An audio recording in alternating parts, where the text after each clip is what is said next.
Ryan Reynolds here from Mint Mobile. With the price of just about everything going up during inflation, we thought we'd bring our prices down. So to help us, we brought in a reverse auctioneer, which is apparently a thing. Mint Mobile Unlimited Premium Wireless. How to get 30, 30, bit to get 30, bit to get 20, 20, 20, bit to get 20, 20, bit to get 15, 15, 15, 15, just $15 a month? Sold! Give it a try at mintmobile.com/switch. $45 up front for 3 months plus taxes and fees. Promo rate for new customers for limited time. Unlimited more than 40 gigabytes per month. Slows full terms at mintmobile.com. Hello and welcome to Wanna Hear Something Weird? A weird podcast about weird stuff. I'm one of your hosts, Tom. I'm Laura. Laura, how are you doing this week? Tom, you got something weird for me or what? Or am I wasting my time? Yeah, I've got something weird for you. Okay, well, I'd like to hear about it then. So last week, we were talking about a story in Siberia. The Cozer of Mirrors, yeah. And we're going back. Going back to Siberia. Yep.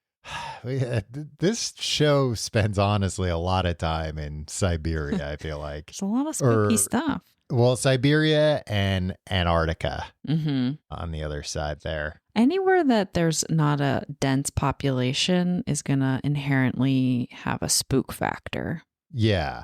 I mean, I also find places like that fascinating, especially as, you know, we map more and more of the world and we have access to satellite imagery, you know, very easily. Everybody's got a Maps app on their phone, but there are still some places in the world where there's just not that much known about it because it seems at least like maybe there's just not much there to, or the effort to get there isn't worth what is there to, I don't know, take.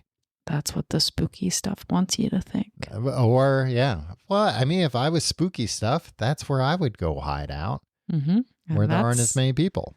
That's exactly what we've got today. Okay. So, as you know, something I'm very frightened of in general, and one of the scariest places on earth to me is open water. Yeah, just the open ocean. You're very afraid of open water and open outer space. Yes. You have a fear of being like sucked out of a spaceship, I guess, and just kind of like left floating to drift in space. Horrifying. And similarly, floating in the middle of the ocean would be terrifying. Right. We're not going to be at the ocean today. We're going to be at Lake Baikal. What's it called again? Lake Baikal, Baikal. Okay.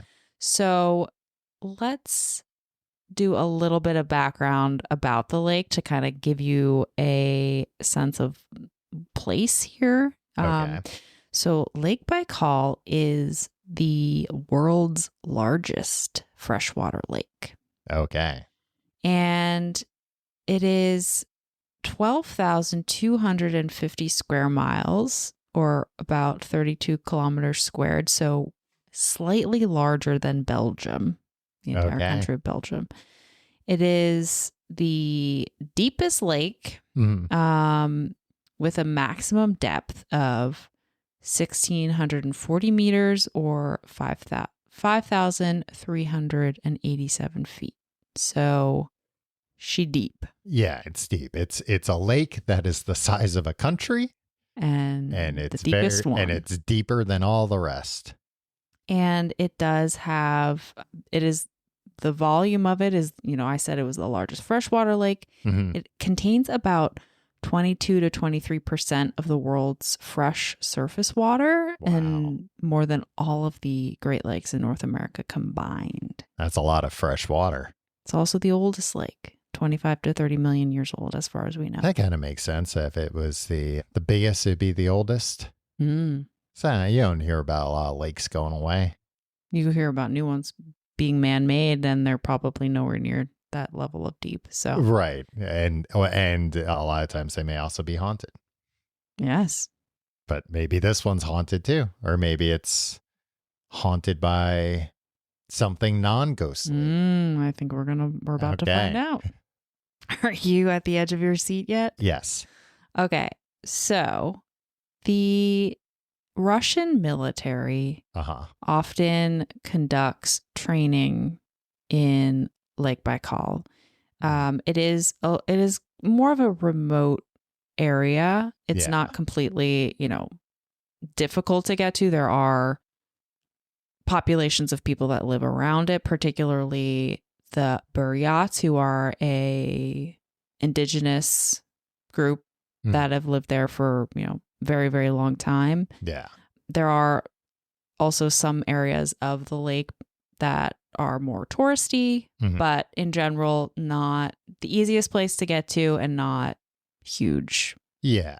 Well, yeah, population. and I guess it makes sense that it's so big that, yeah, there would be parts that people go visit perhaps as tourists, but if it's the size of Belgium, there's no way around the entire coast of the lake you're going to have people heading there all the time. It's too big. Right. Too big to remove.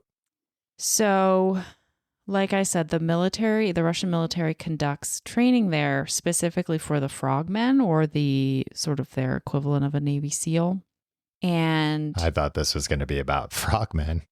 it is going to be about frogmen, just not the kind you're Like thinking of. that is the kind I'm thinking of, like men that are frogs. Made of frogs.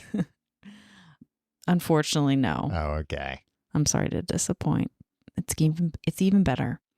So we know about this story because in roughly 2009, there was a declassified Soviet intelligence report that described this incident. So it is, a military report that people didn't know about until more recently. Okay.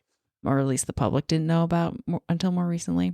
So in 1982, a group of the divers were on a military exercise. Yeah, And it makes sense that they would do a lot of diving training there. yes. If you got a lake that deep. Yeah. So this group of divers are about 50 meters deep, which is 164 feet. Now, the maximum, I think, for human divers is a little bit beyond that, but Right. this is like without any kind of equipment, like pressure suits and things like that. I think so. Okay. Yes. And, so they're deep. They're deep down there.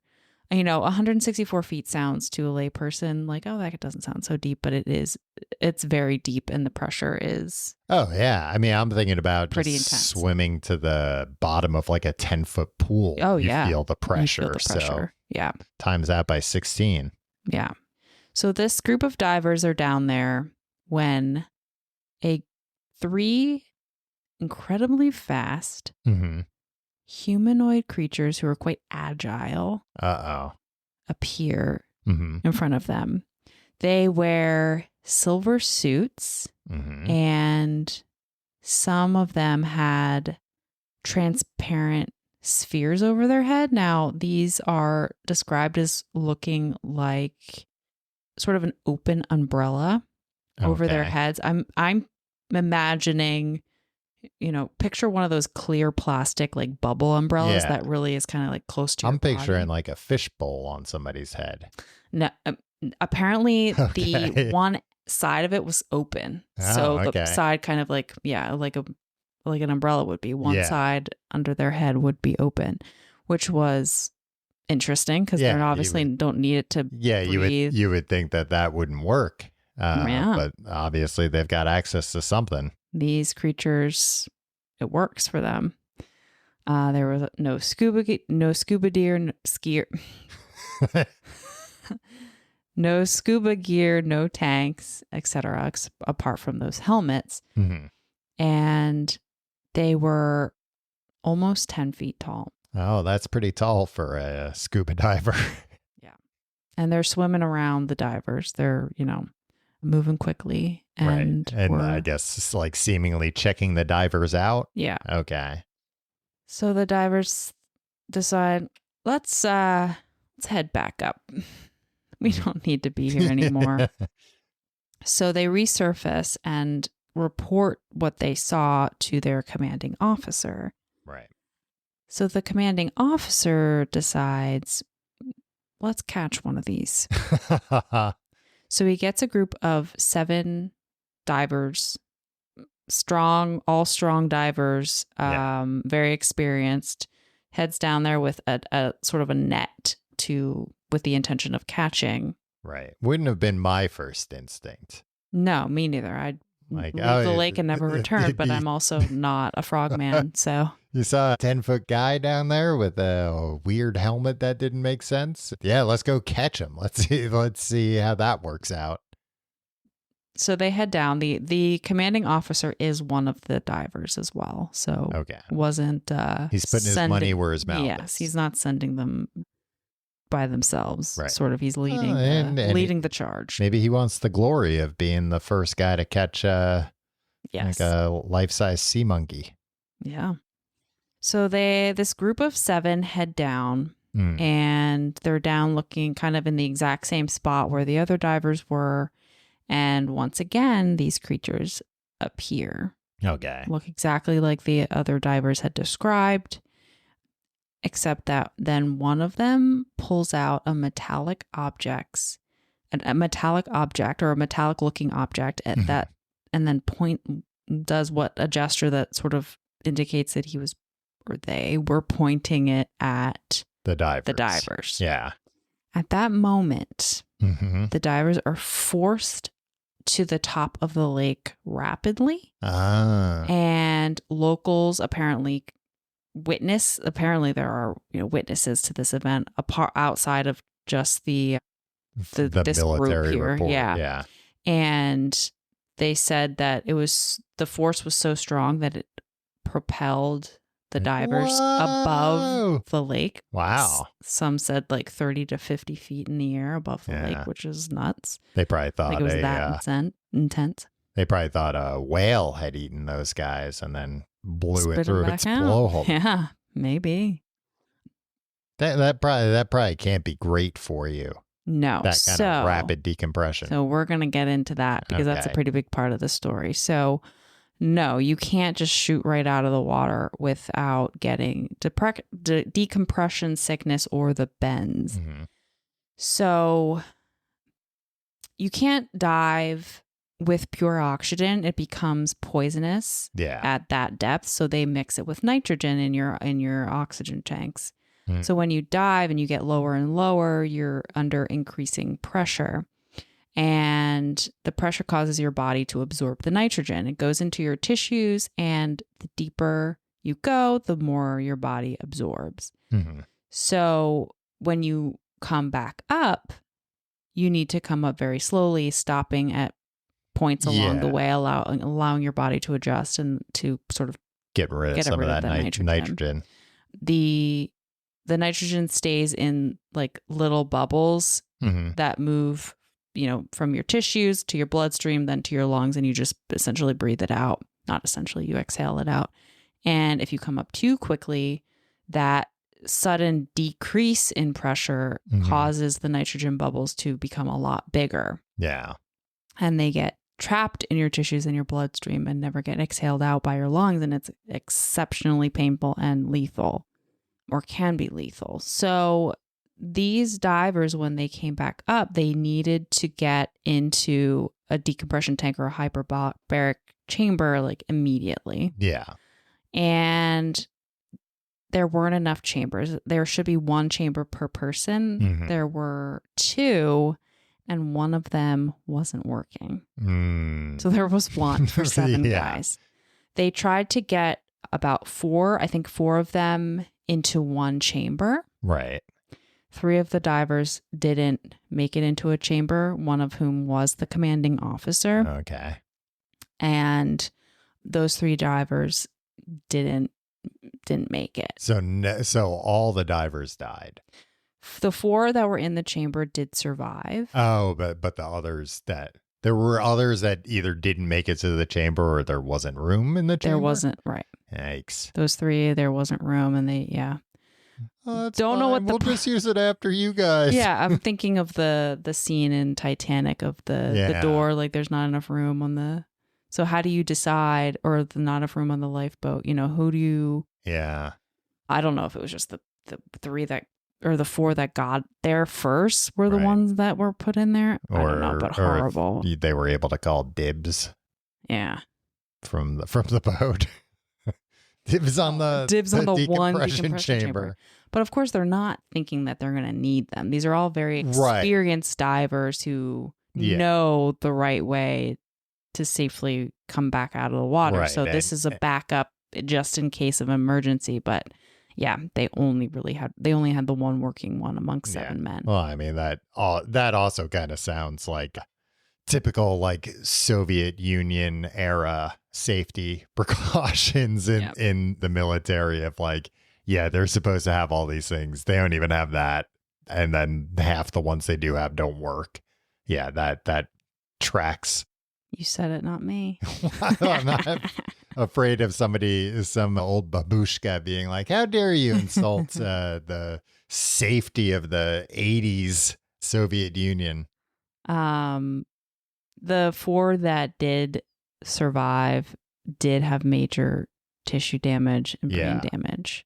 So it didn't end well really for anyone. Yeah, I was going to say that I think even getting to those decompression chambers, that's not going to necessarily guarantee a full recovery. Mm-hmm. But as you said, it saved their lives at least. The best way to learn a language? Immersion. Living where the language is spoken and using it every day. But if that's not in the cards this year, you can still learn a language the second best way, and that's with Babbel. Babbel's designed by real people for real conversations. Babbel's quick 10-minute lessons are handcrafted by over 200 language experts to help you start speaking a new language in as little as 3 weeks. Don't pay hundreds of dollars for private tutors or waste hours on apps that don't really help you speak the language. Laura, we've visited Mexico and France, having learned a little bit of the language before we went, some conversational skills. And I personally thought just knowing how to like ask for directions or like how to order food, it made me a million times more comfortable being in those places. And Babbel's speech recognition technology helps you improve your pronunciation and accent. Here's a special limited time deal for our listeners. Right now, you can get up to 60% off your Babbel subscription, but only for our listeners at babbel.com/weird. Get up to 60% off at babbel.com/weird, spelled BABBEL.com/weird. Rules and restrictions may apply. This week's episode of Want to Hear Something Weird is sponsored by BetterHelp. We all carry around different stressors, big and small, and when we keep them bottled up, it can start to affect us negatively. Therapy is a safe space to get things off your chest and figure out how to work through whatever's weighing you down. Laura, I think we're both benefiters of therapy. We are benefiters of therapy. Well, not benefactors, because that... Benefiters. It's great. And I personally think it's something that just about anyone can benefit from. It's not just for people who have been through traumatic experiences or at, very low points. Anyone can benefit from therapy. If you're thinking about giving therapy a try, how about giving BetterHelp a try? It's entirely online, designed to be convenient, flexible, and suited to your schedule. Just fill out a brief questionnaire to get matched with a licensed therapist and switch therapists anytime for no additional charge. Get it off your chest with BetterHelp. Visit BetterHelp.com/wannahear today to get 10% off your first month. That's BetterHelp, HELP.com/wannahear.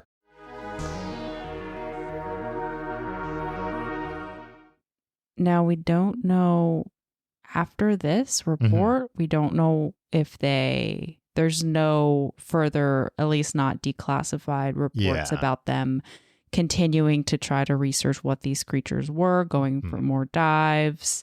We don't know. I mean, that makes sense just because if this accident happened during a training exercise, even in 80s Soviet military, I imagine there's still like a ton of paperwork and things that have to be done after training exercise where people die. Mm-hmm. So it does make sense that they couldn't maybe, or they buried that for a while, but they couldn't bury it forever.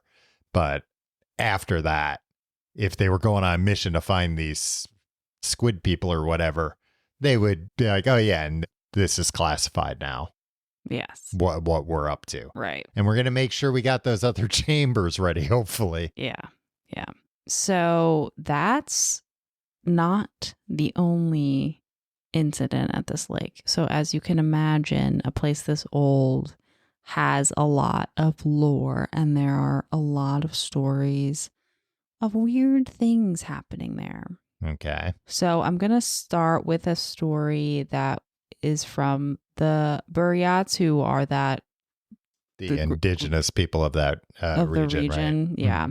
So they are a Mongolic group, and they have a legend that says the lake formed as a result of an earthquake. Mm-hmm. It opened up, fire spewed from its depths and burnt everything along the way, everything in its midst. Okay. All the people could do was run away and pray to the gods, saying stop the fire, which is Baikal, and that's where the name Baikal comes from. Oh, okay. And eventually the fire stopped and disappeared as if it never existed. And in place of the earthquake was a deep hole, which filled with transparent icy water, which is the lake water. Right. And that the earthquake tracks, it is along a fault line rift. Oh, okay. So it did form by sort of plates moving. What do they call that? Tectonic movements, shifts.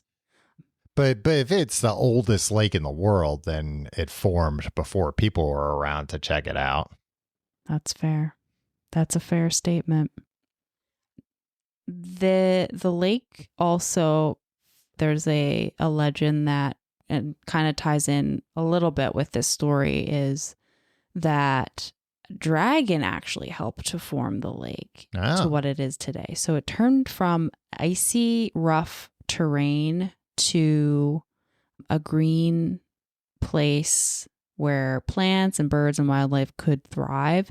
And this dragon helped, form the lake, and it returns every 120 years.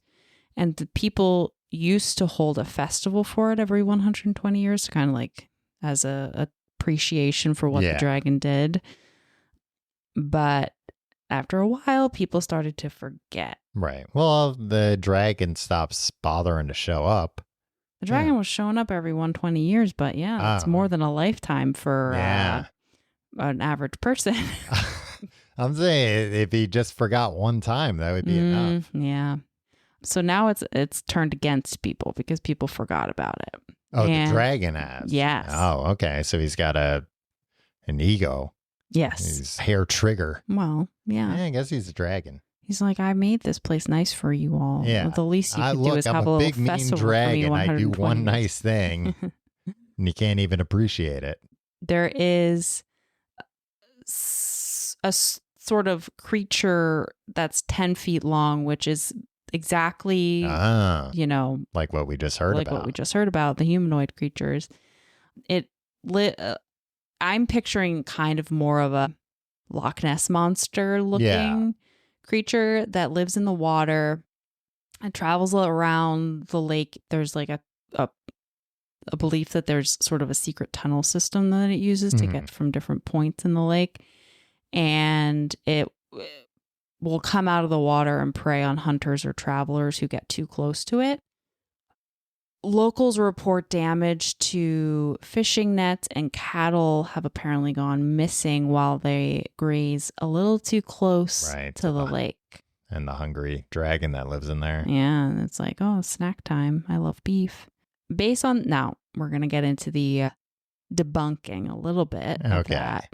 But based on the description, some people think it is a species of fish, a pike. it's called. Mm-hmm. And a pike has long bodies and a long head, and then it has large, strong teeth, a big mouth and large, strong teeth. Mm-hmm.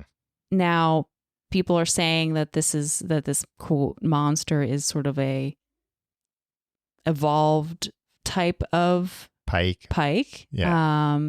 Because apparently, so an interesting thing about Lake Baikal, and I think absolutely feeds into sort of this mystery of it, is that there are species that exist there that don't exist anywhere else in the world. And I read that it's about 50% of the species are only are only at Lake Found Baikal. there. Yeah, only found there. Thank you. And because of there's all this stuff about with algae, and it's an environment that a lot of species can really flourish, so they become pretty strong and have evolved into pretty strong or big versions of things that we have elsewhere, but just only are that particular type of the species is there. So anyway, people are saying that could potentially be a pike that has evolved and gotten really big, which seems like it could make sense. I mean, even if it 10 hasn't, feet's pretty big, but what do I know? Even if it hasn't evolved into a different species, could just be a very large family of pikes or whatever. But I would also think that the people in the area, they know what the pikes look like and wouldn't mistake a pike for a guy wearing a silver suit with a helmet on. Yeah. And other people think, well, specifically about that, the monster that lives in the water, others think maybe it could be a dinosaur species that never so like the Loch Ness monster, same idea there. Exactly. So it's also a place where a lot of ufologists are drawn towards because of, there's the belief that UFOs aliens are on Earth, but they use large bodies of water to kind of like conceal themselves. Yeah. And there are lots of reports of people seeing USOs, unidentified submersible objects. But and people seeing UFOs go into the water and out of the water at speeds that don't make sense. So yes. Well, that's exactly some of the reports that have happened at Lake Baikal.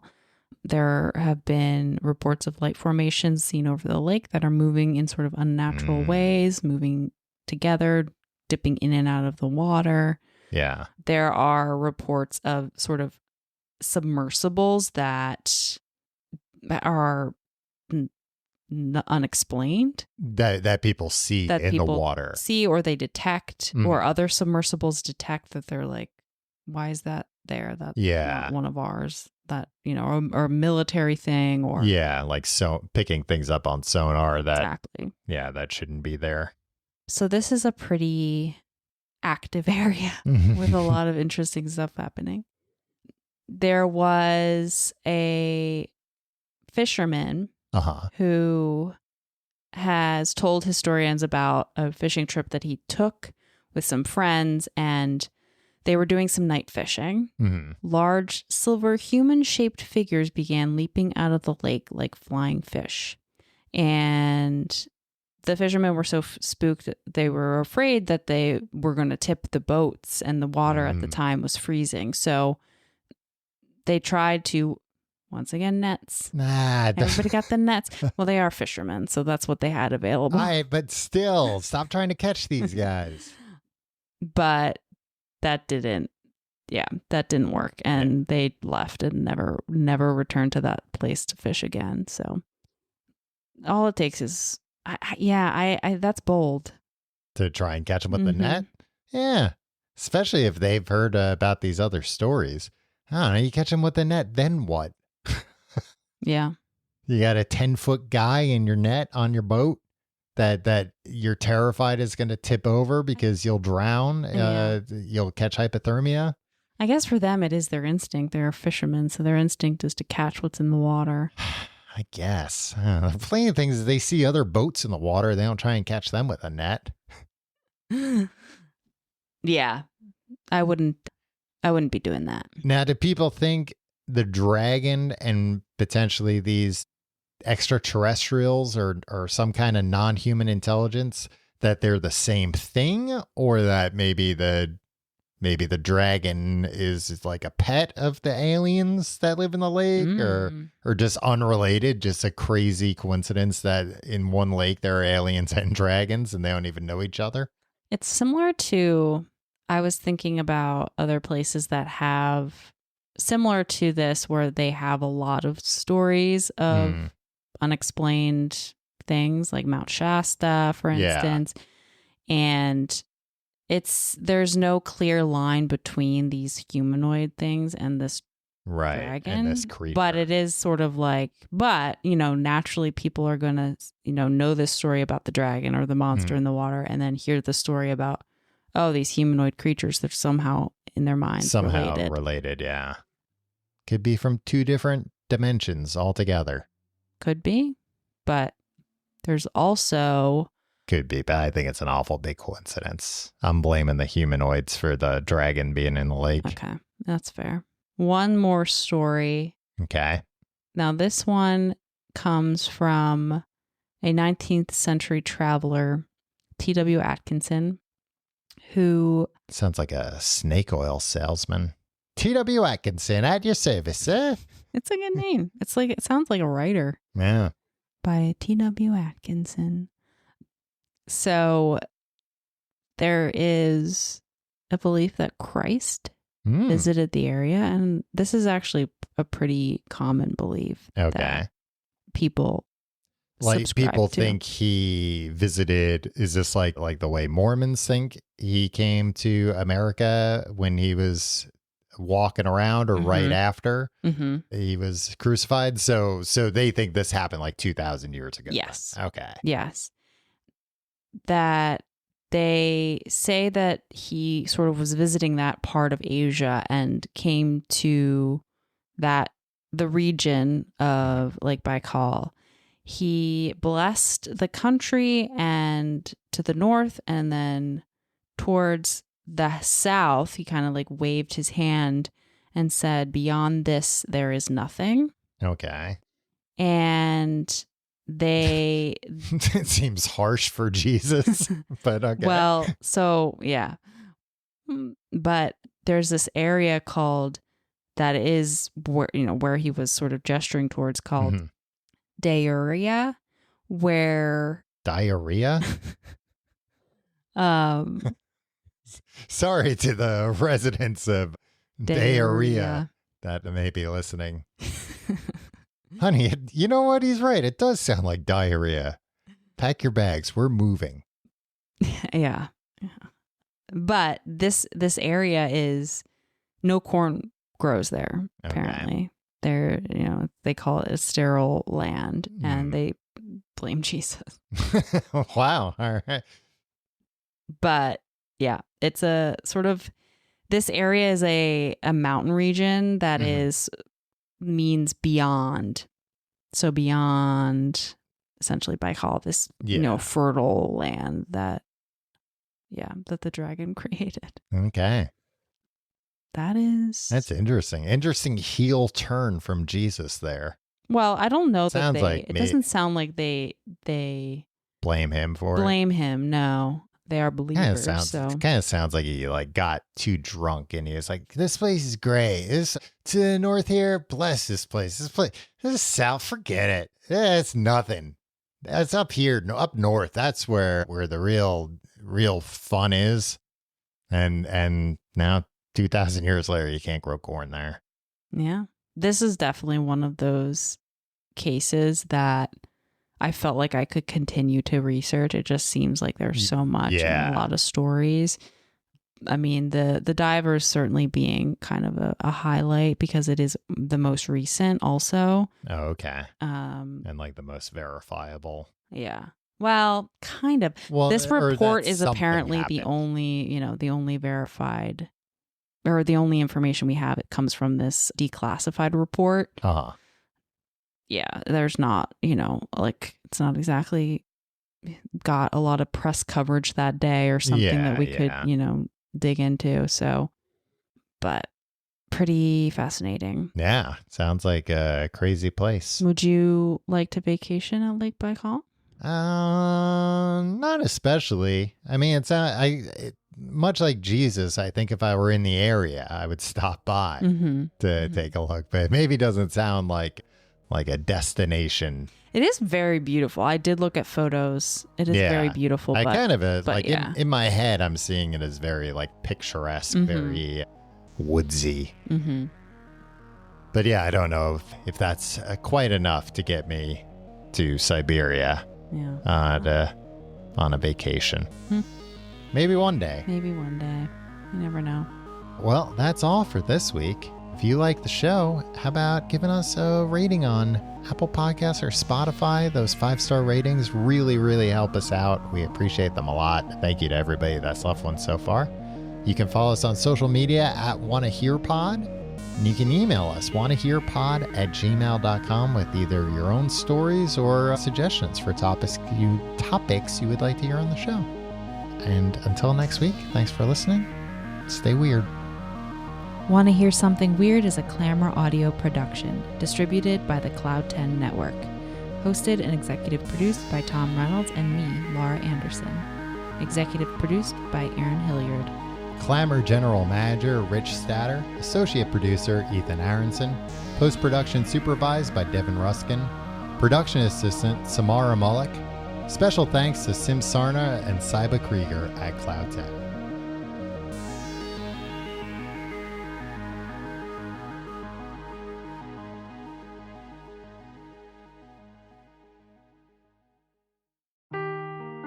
Seeking the truth never gets old. Introducing June's Journey, the free-to-play mobile game that will immerse you in a thrilling murder mystery. Join June Parker as she uncovers hidden objects and clues to solve her sister's death in a beautifully illustrated world set in the Roaring '20s.